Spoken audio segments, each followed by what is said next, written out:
Assalamualaikum warahmatullahi wabarakatuh. Di sini kami akan menjelaskan mengenai materi fisika yaitu suhu dan kalor. Dan saya Balgi Sarika Putri, absen 8. Dan saya Risna Niko Permata, absen 10. Suhu adalah ukuran atau derajat panas dinginnya suatu benda atau sistem. Suhu adalah ukuran energi kinetik rata-rata yang dimiliki molekul-molekul benda yang menggambarkan gerakan molekul-molekul benda. Suatu benda dikatakan 1. Bersuhu tinggi jika benda itu panas, memiliki energi kinetik molekul rata-rata yang tinggi, dan gerakan molekul yang cepat. 2. Bersuhu rendah jika benda itu dingin dan memiliki energi kinetik molekul rata-rata yang rendah dan gerakan molekul yang lambat. Perubahan suhu dapat menyebabkan perubahan sifat benda yang disebut dengan sifat termometrik. Sifat termometrik antara lain 1. Perubahan wujud, 2. Perubahan tekanan, 3. Perubahan ukuran, 4. Perubahan warna yakni peristiwa radiasi, 5. Perubahan daya hantar listrik. Termometer adalah alat yang digunakan untuk mengukur suhu. Termometer dibuat berdasarkan sifat termometrik. Macam termometer. 1. Termometer raksa atau klinis. Di dalamnya diisi raksa yang dapat memumai atau menyusut.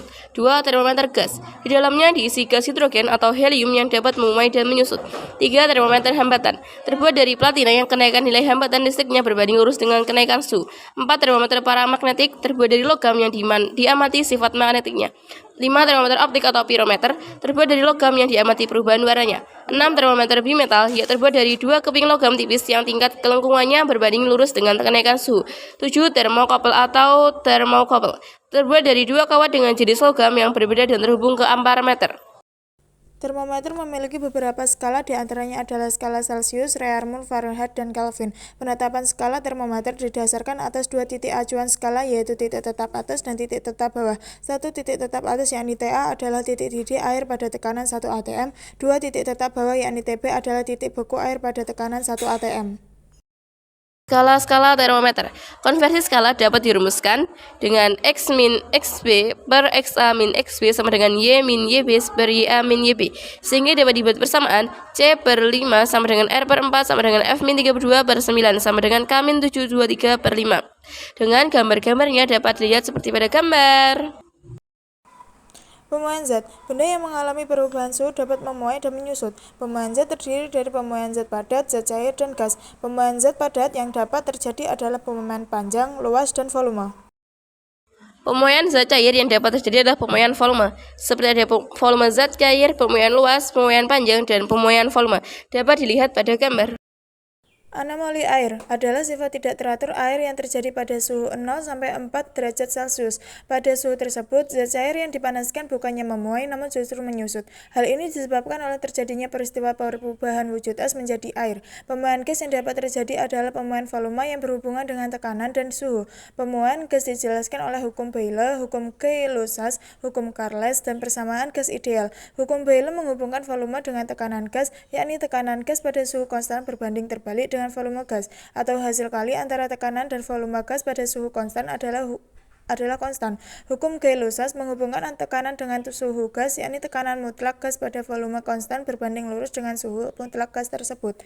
Hukum Charles berhubungan volume dengan suhu gas, volume gas pada tekanan konstan berbanding lurus dengan suhu mutlak gas tersebut. Persamaan gas ideal adalah gabungan dari ketiga hukum di atas, di mana tidak ada variabel yang dijaga konstan. Penerapan prinsip pemuaian zat. Pemuaian zat menimbulkan beberapa masalah, antara lain 1. Rel kereta api dipasang bercelah antar relnya agar tidak bengkok ketika cuaca panas.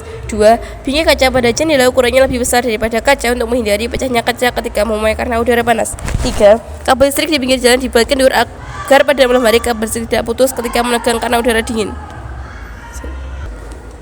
Keuntungan yang didapat dari peristiwa pemuaian adalah 1. Keping bimetal. Keping bimetal adalah gabungan 2 plat logam yang berbeda yang menempel lalu dipanaskan. Ketika dipanaskan, keping bimetal akan melengkung karena adanya perbedaan koefisien muai panjang. Keping bimetal akan melengkung ke arah logam yang koefisien muainya lebih kecil jika dipanaskan. Keping bimetal digunakan pada termostat, saklar otomatis, alarm kebakaran, dan termometer bimetal.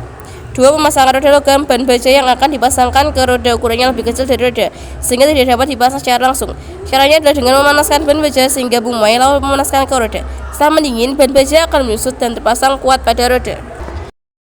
Kalor. Kalor adalah energi yang berpindah atau mengalir dari benda bersuhu lebih tinggi ke benda yang bersuhu lebih rendah untuk mencapai kesetimbangan termal.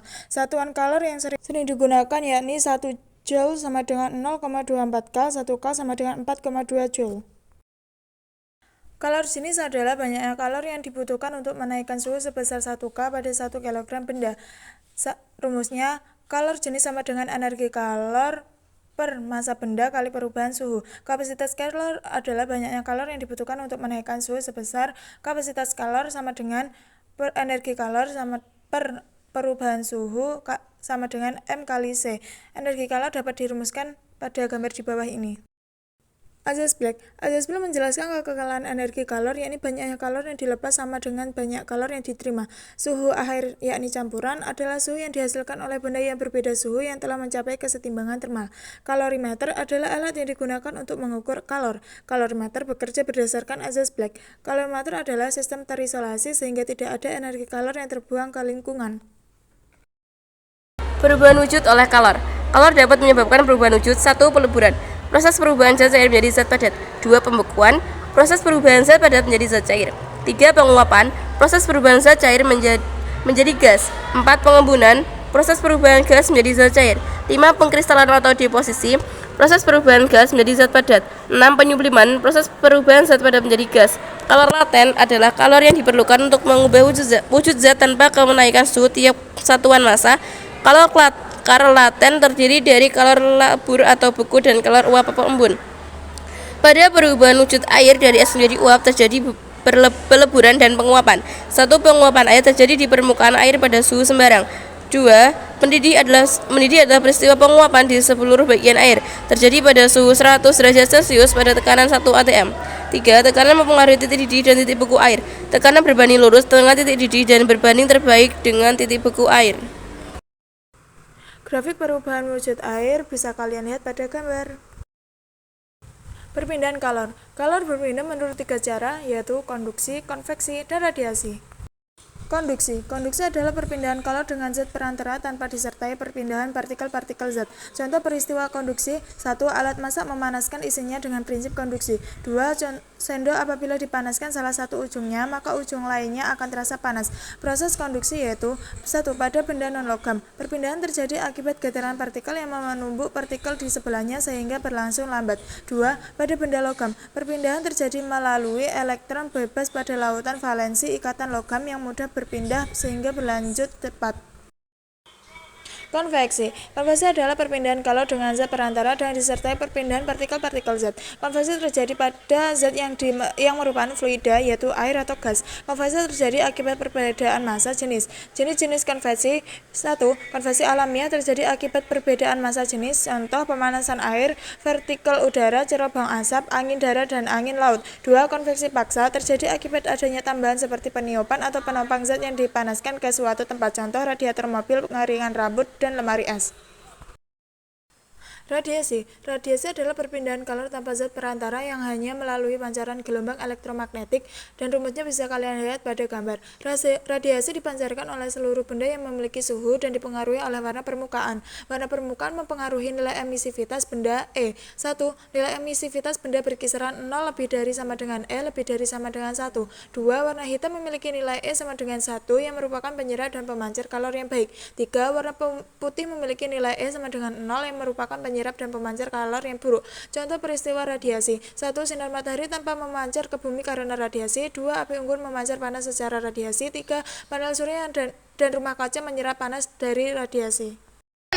Sekian dari kami, kurang lebihnya mohon maaf. Wassalamualaikum warahmatullahi wabarakatuh. See you next time guys. Bye-bye.